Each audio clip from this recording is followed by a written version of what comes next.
Welcome to the broadcast, my fruits. Harry's been making a right fool of himself in court, hasn't he? And by the way, I'm not going to finish off reading his witness statement that I published for you yesterday. I'm sorry, my dears, I did not realise it was going to take a full hour just to get through a third of it. And I don't have the time, energy or inclination to wade through the other half, so you'll have to excuse me for not finishing it off, but I know you'll forgive me. It read as if I was reading a sequel to Spare, as if it called in J.R. Muringer to do it, for more recollections that might vary, you know. Oh, absolutely exhausting. Absolutely exhausting. 55 pages of it. 55 pages. Can you believe it? And it is still sticking in my craw that he referred to the king as His Royal Highness. It might seem like a petty trifling, but he knows full well that he is His Majesty. And he was asked in court if he was the one that had prepared the witness statement and written him himself, and he confirmed that it was. That he had signed it off as his words, his statement. And he is the one that is asking for true protocol to be followed and for him to be referred to as His Royal Highness in the first instance, and then he is comfortable being Prince Harry and referred to as Prince Harry.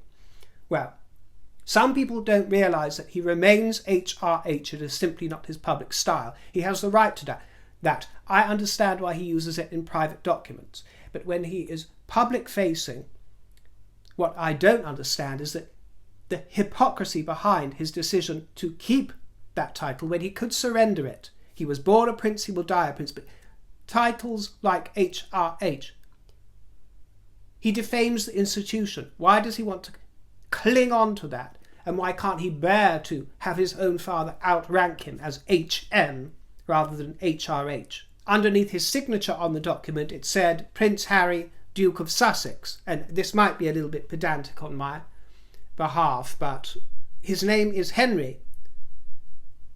Harry is a nickname. So if you want to be so official by using your royal styling in these documents, then why not use your actual name as opposed to your nickname?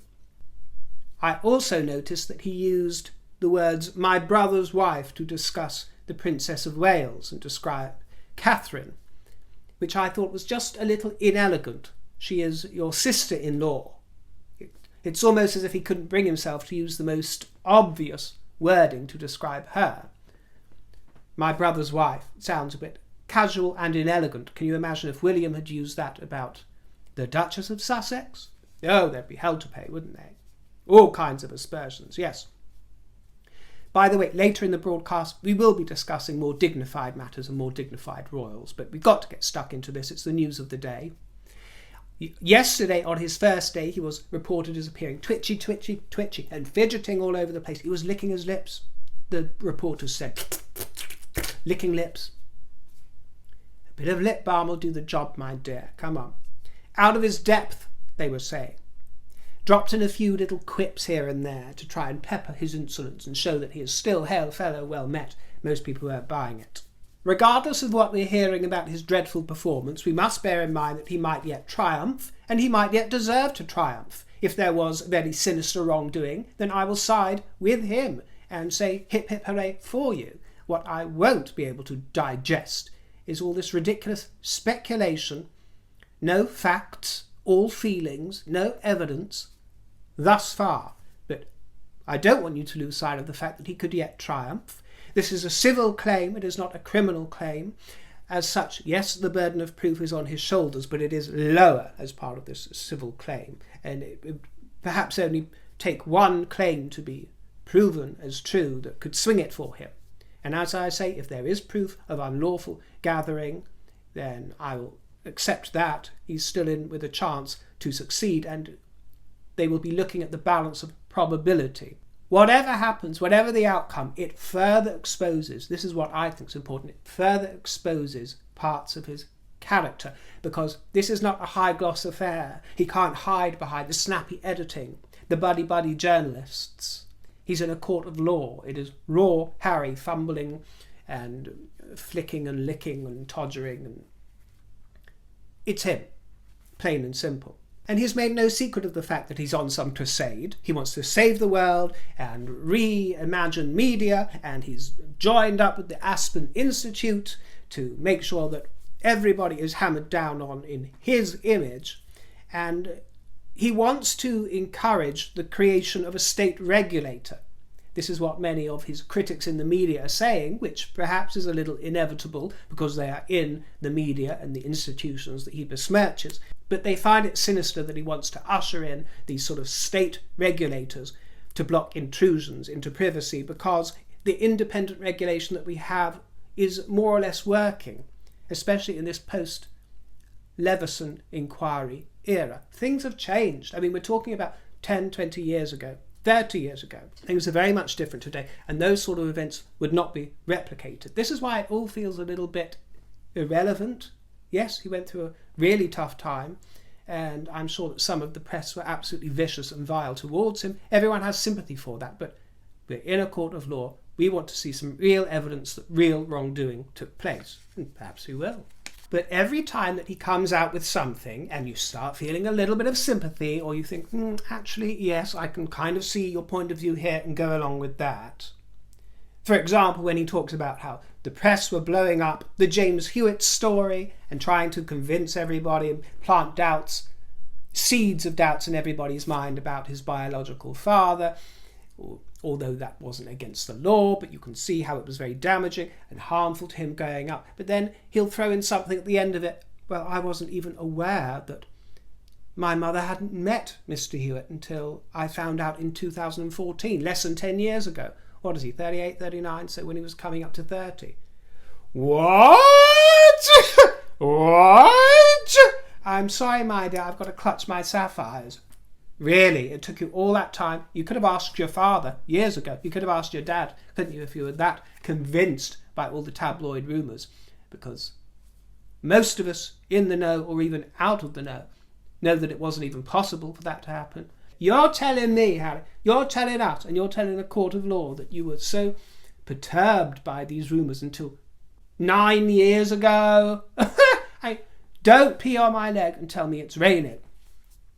This is where he loses me. This is where, just as I'm beginning to think, oh dear, and my little soft touch side comes out, and I want to protect the poor boy that I have tremendous sympathy for losing his mother at a young age, and going through a lot of hounding, and a lot of the stuff that I accept and that I have such heart for. I do. I will always want to give him a bit of a hug, and I don't care if that annoys some of you. I am a Cancerian. I am the most sensitive side of the zodiac, and as such I am also, my element is water, the river that flows and doesn't stagnate. But us, or we water signs, we have the ability to transmute between the various types of water, from the solid, glacial blocks of ice, those gelid blocks of ice that are immutable, to mist, to vapour, to liquid, all kinds within me. So I see those sides of Harry, but then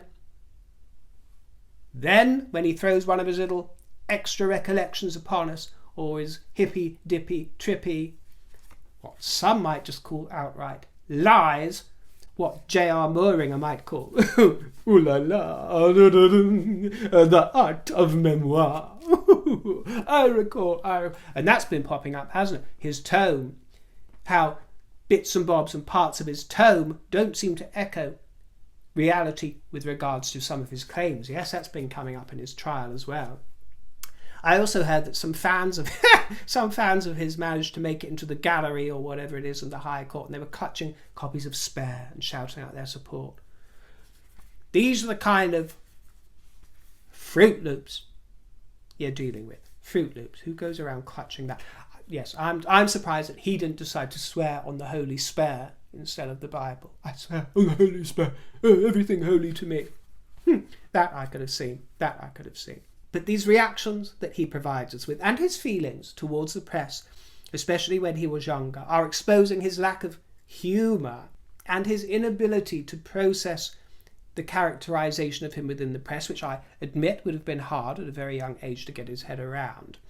But it exposes the intensity of his effrontery to these articles and his unreasonable attitude towards them, because one of the things that is becoming very clear, he was popular when all these headlines were coming out. He was hugely popular. They say he was the most popular male member of the royal family in the kingdom. I never liked him. He was never my cup of tea, but I was in the minority.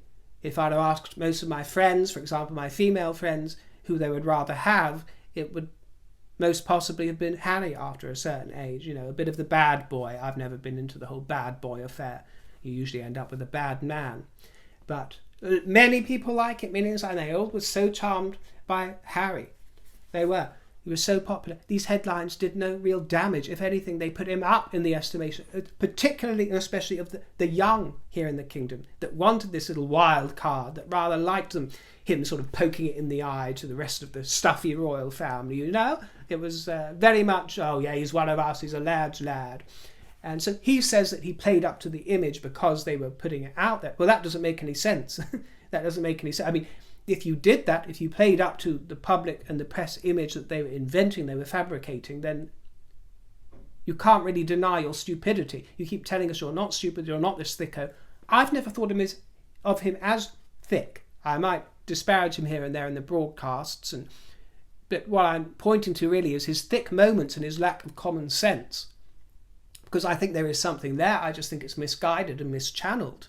I think he can be very capable, but he is incapable of channeling that capability. That is what I am trying to say. And he is unable to process some of the more humorous events that took place when he was hitting the headlines as a teenager and taking it oh so very personally. And I think also as time goes by, misconstruing and elaborating and exaggerating on those things. For example, when he says that he was bullied so much when he was at Eton for having glandular fever. Oh, this was terrible. Everyone went crazy at me and I was bullied and I was picked on and I was singled out because I had glandular fever. I didn't even know, I'll be honest with you, that it's also known as the kissing disease, that it had that attached to it. I don't really know much about it, but I do have a vague recollection of somebody coming down at school with it, perhaps one or two people in my later years at school, and there was no disparity. No one knew anything about it. It was like people just thought of it as some kind of cold, or no one put any thought into it. Oh, they've got the kissing disease. They've said, and even if they did, well, that's a part of the jocularity of school. Do I really think that he was hounded and bullied mercilessly at school over the fact that he had glandular fever? I find that very hard to accept, and in fact, no, I don't. So that again is very losers me. He was not vilified in the press. And this is what I mean about exposing himself, because anyone that was here in the kingdom and witnessing all those headlines, yes, we understand they were poking fun at him, but we also understand that they propelled his image to some sort of young hero in quite a few people's eyes. And as they see now that he is speaking about that time as if it did such irreparable damage to him, that they were after him, that they wanted to create this narrative that he was stupid and thick and awful, and they wanted to bring him down and ruin his relationships, and they wanted to create this James Hewitt story to try and oust him from the royal family, as they said. Well, that is when people are going to start scratching their chin and going, Was it really healthy for he and the Duchess of Sussex to sit down and compare notes? Because they will see that her aspersions about the headlines for her, that she insists were so bigoted and so derisive, were actually not. And she got better press than Harry even got. She certainly got better press than Camilla or even Catherine and many of the royals that came along in those initial years. She certainly did. They paint the picture that it was so much worse than it was. And maybe they felt that it was so much worse. But I'm sure there hasn't just been one person, for example William, that hasn't tried to shake some reason and sense of proportion into the pair of them. Harry said in his witness statement that our country is judged globally by the state of our press and our government, both of which I believe are at rock bottom. Well, I might agree with you that the government have been doing a poor job over the last few years. I might do, my dear. But we are not only judged by the state of our press and our government. In fact, we have been judged and our reputation has been damaged so poorly over the last few years because of you. Because of you. Of what you said and what you allowed your wife to say about our country and our Commonwealth, the late Queen's legacy. You did more international damage to that, damaging the Commonwealth, the glorious Commonwealth of nations. That havoc that you wreaked did more damage than our press, and yes, even our government did, as far as I'm concerned. So congratulations, yeah, most powerful influencer of the entire world. Well, it wasn't a good influence. Also said, democracy fails when your press fails to scrutinise and hold the government accountable, and instead chooses to get into bed with them so they can ignore the status quo. Well, you can't really accuse our press of failing to scrutinise the press, because Boris Johnson was brought down by them and their Partygate accusations. It was a tabloid expose. It was a tabloid expose. Where were you? This is very recent in history. Less than a year ago. Was it? Yeah. So where were you? Very selective memory, hasn't he? Very selective. And it seems to be a sort of ping-pong game at the moment, where Harry suggests that any story that he is unsure of the origin of it must have been down to hacking. It doesn't provide much proof, or any proof, or no evidence, but it's a hunch, it's a feeling, it's a suspicion. And he's always asking, well, you tell me where you got it from. And he keeps having to be reminded, no, we're here to cross-examine you, my dear. This is your claim. This is your claim. We ask the questions. You answer. You reply.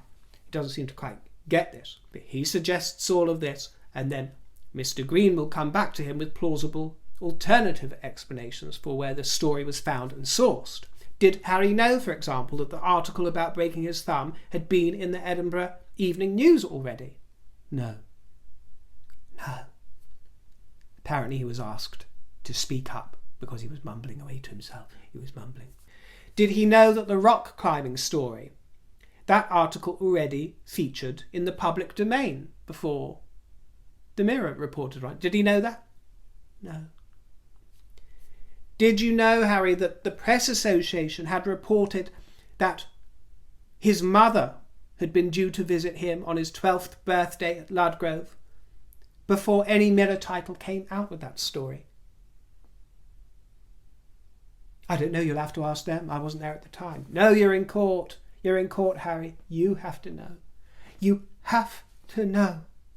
He admitted at some points that he had little to go on in supporting his claims without actual evidence.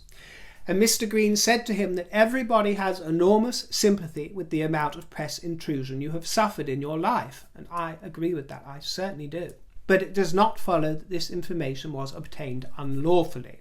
If he had the guts and the noble strength of character to surrender his HRH title, or put his ducal title into abeyance, whatever it is, so that he is not marching under it as well, and would become perhaps Mr. Harry Mountbatten Windsor, then that is what they could have referred to him as in court rather than Prince Harry. Surely that's what he wants if he doesn't want to acknowledge his father, His Majesty the King. If he can't bear the institution, why does he still want to be known as a prince? I've also got to ask, looking through all these articles that they put up for cross-examination and all these stories that Harry has, and insisting everything was unlawfully gathered, why were there so many voicemails going around? Really? I don't understand it, because we're talking about 142 stories here, at least. Were they really leaving so much information on voicemails? Because that as well isn't going to convince me that you're not stupid, is it? Much of my life was wasted on this paranoia, he tells us. Go figure. History is repeating itself, my dear. History is repeating. And also when he's racking his brains trying to come up with other possibilities of how stories were leaked and how messages got out there without his voicemails being hacked, because he insists on so many occasions that everything was watertight and he was with friends and confidants who would never really spill the beans. Well, what about your PPOs, your personal protection officers, your bodyguards? Because one would imagine that they are always with you, regardless of what you're doing and how confidential, how secret the gathering. Even when you're disappearing behind the pub at the Dog and Duck or wherever it was, in the bushes with Sasha Walpole, we know that The bodyguard lost sight of you there for a moment, but they were with you in the vicinity. One hopes they weren't watching anyway. But they were in the vicinity. So what about your PPOs? And I don't mean to cast aspersions on them, but they wouldn't be the first to spill some of the beans or have contacts or lucrative relationships with journalists, or your drivers or some other part of your immediate entourage. Were these episodes really as private as you make out in all of these circumstances? I see the Princess of Wales has been out doing something sporty today, some rugby training. How fun. But yesterday she visited the Windsor Family Hub to learn about the important work that they do to support families across Windsor, Maidenhead and the surrounding areas. And the hub is run by Achieving for Children, with services designed to support parents, carers and children. She met with parents taking part in courses on stress management and baby massage. And I loved this blue gingham number she was wearing. I always find gingham so jolly. This blue gingham on white. She's giving me Dorothy Gale vibes. Dorothy Gale. And it was by Zara. And she wore navy trousers and flat suede pumps. Bad news for Spotify, I'm sad to report. Bad news for Spotify, who came out with Archetypes. It still tickles me that it took them 28 producers. And you talk about it takes a village. 28, was it? 30 producers to come out with that? And a reported 18 to 25 million bucks. Who knows what truth there is in that. But apparently there's not much return on their investment. They released a statement saying that they are adapting and pivoting. It was full of word salad. Adapting and pivoting to difficult but necessary decisions, strategic realignment by laying off 200 people, basically.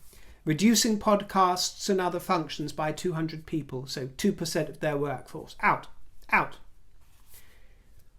Don't say we didn't tell you, my dears, when you are paying the fees for the megastar, the Hollywood star, the sparkly Markley, and her entourage of 28 producers.